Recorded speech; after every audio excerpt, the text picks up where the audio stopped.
Good morning, all of you. Today we are start new chapter from microeconomics. It is demand. Demand. आप लोग करते हो ना घर में डिमांड मदर फादर से, हमें ये चीज़ चाहिए, हमें ये चीज़ चाहिए, मतलब क्या मांग करते हो, है ना। फिर वो लोग उसकी सप्लाई करते हैं, पूर्ति करते हैं। तो इकोनॉमी भी ऐसे ही चलती है, डिमांड और सप्लाई से। जो पूरी इकोनॉमी हमारी टिकी हुई है ना, वो डिमांड और सप्लाई से ही बनी हुई है। क्योंकि जब तक डिमांड नहीं होगी, लोग चीज़ नहीं मांगेंगे। कहते हैं ना कि ये चीज़ का प्रोडक्शन बंद हो गया। क्यों हो गया? कि लोगों की मांग खत्म हो गई। लोग अब ये चीज़ मांगते नहीं हैं। सुना है ना कभी ये चीज़? तो क्या मतलब प्रोडक्शन तभी होता है जब उस चीज़ की डिमांड होती है। चीज़ों की डिमांड नहीं होती तो प्रोडक्शन भी नहीं होता। इसलिए डिमांड बहुत ज़रूरी है।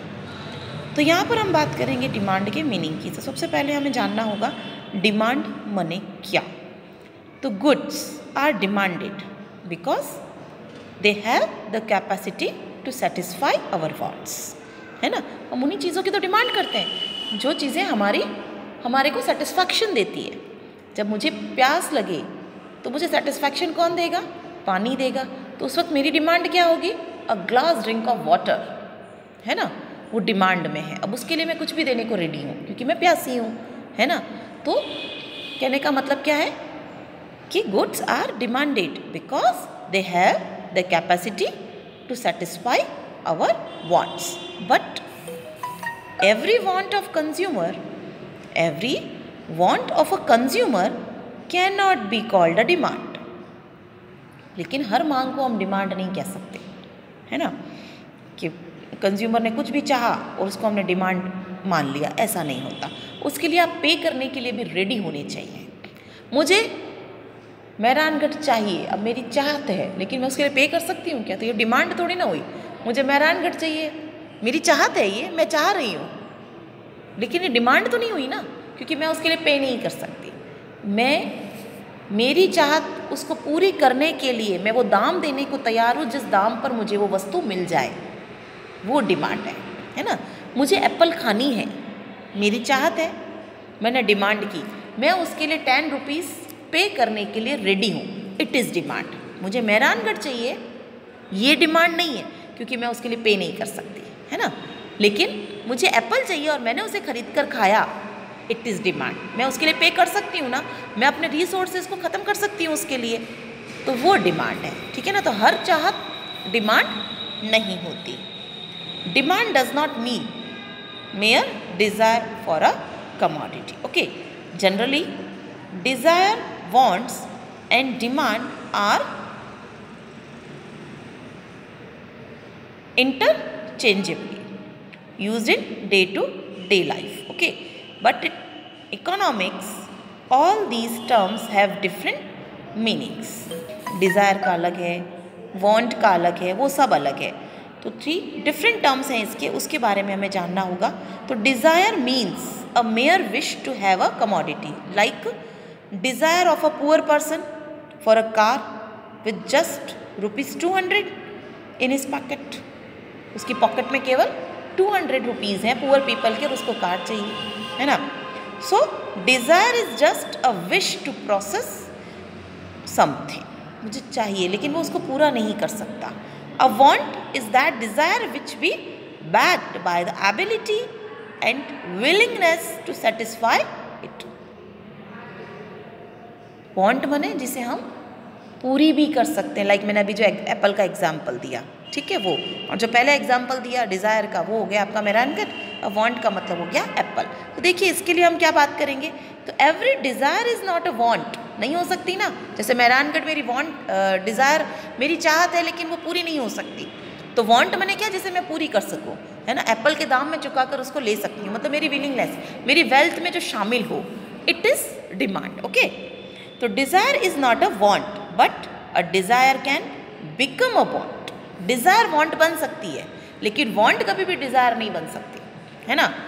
आप डिज़ायर को अगर पे कर देते हो तो वो आपकी वांट बन जाएगी, लेकिन वांट आपकी डिज़ायर नहीं हो सकती।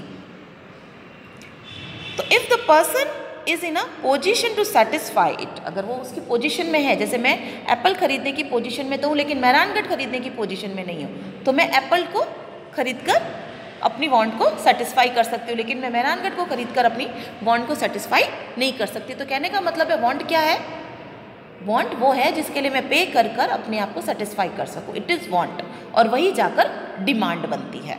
डिज़ायर कभी भी डिमांड नहीं हो सकती क्योंकि उसको मैं पूरी नहीं कर सकती ना। तो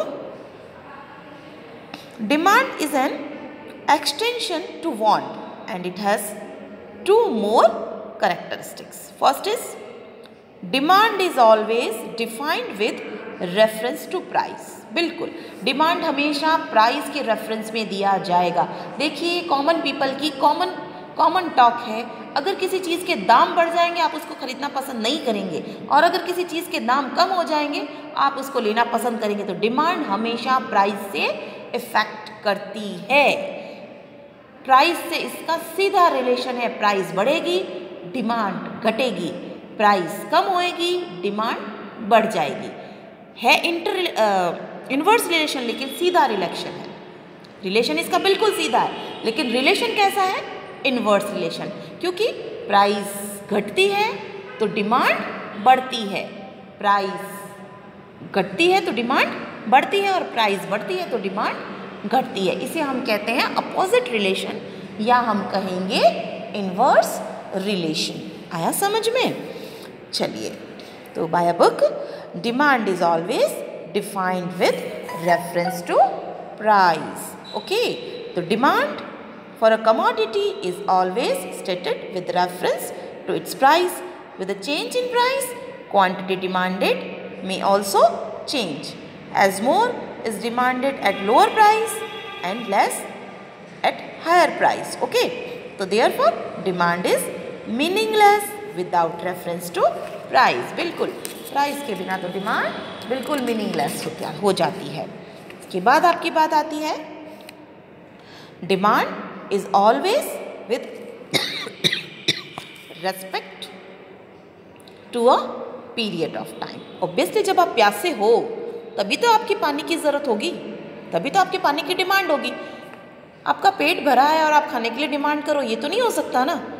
तो टाइम का बहुत महत्व होता है। देखिए, एक प्राइस का बहुत महत्व होता है और एक टाइम का इसमें बहुत महत्व है। कहते हैं ना कि आप, ये तो नहीं है कि गर्मी की सीज़न में आप वुलन की डिमांड करोगे, ऐसा होता है क्या कि आप गर्मी का सीज़न चल रहा है और आप कहो मुझे तो वुलन का स्वेटर चाहिए? हाँ, इट इज़ पॉसिबल। या आप ये कह दोगे कि सर्दी का मौसम चल रहा है, विंटर सीज़न चल रही है और मुझे कॉटन की शर्ट चाहिए, मुझे पतला पतला एकदम ऐसा वाला शर्ट चाहिए, वो मैं पहन के निकलूँ, ऐसा तो नहीं होता है ना। तो यहाँ पर डिमांड जो होती है वो प्राइस से भी इफेक्ट करती है और आपके पीरियड ऑफ टाइम पर। जिस चीज़ की जब ज़रूरत होती है ना तभी वो चीज़ चाहिए। आप प्यासे हो तभी आपको पानी चाहिए, आप भूखे हो तभी आपके लिए खाने की वैल्यू है, वरना नहीं है। देखिए, हमने मार्जिनल यूटिलिटी पढ़ रखी है अच्छे से, तो हमें ये सारी चीज़ें पता है कि एक टाइम होता है जब भी उस चीज़ की डिमांड होती है, फिर नहीं होती। आपका पेट भरा है और मैं आपके सामने लाकर पिज़्ज़ा रख दूँ, आप उसको भी खाना पसंद नहीं करेंगे। अरे यार, फुल हूँ, इसमें तो नहीं, आज मेरी इच्छा नहीं है। होता है ना, आपके जवाब ऐसे होते हैं कि नहीं, मेरी इच्छा नहीं है, मैं नहीं खा सकता। अब भाई आप कितना भी ले आओ, अब मैं नहीं खा सकता, अब ओवर हो गया मेरा। क्यों ओवर हो गया? क्योंकि आप सेटिस्फाइड हो, ऑलरेडी आप फुल हो, आपका टाइम नहीं है वो कि आपको वो चीज़ चाहिए। तो टाइम का बहुत महत्व होता है डिमांड के लिए। तो demand is always expressed with reference to time. Even at the same price, demand में change depending upon the time period under consideration. Okay, जैसे समझ लीजिए कि अम्ब्रेला है। अब बारिश की सीज़न में अगर अम्ब्रेला चाहिए तो चाहिए भाई, उसके लिए आप कितना भी दाम देने को तैयार हो जाओगे, क्योंकि रिक्वायरमेंट है आपको, आपके वक्त का डिमांड है। कहते हैं ना कि वक्त वक्त की बात है। सुनते हो ना कभी ऐसी सारी कोटेशंस हम आसपास में सुनते हैं। क्यों वक्त वक्त की बात है? क्योंकि टाइम उस वक्त उस चीज़ की डिमांड कर रहा है। आई बात समझ में? तो टाइम का और प्राइस का डिमांड में बहुत ज़्यादा फर्क पड़ता है। ओके, इसके बाद हम कल के टॉपिक में करेंगे।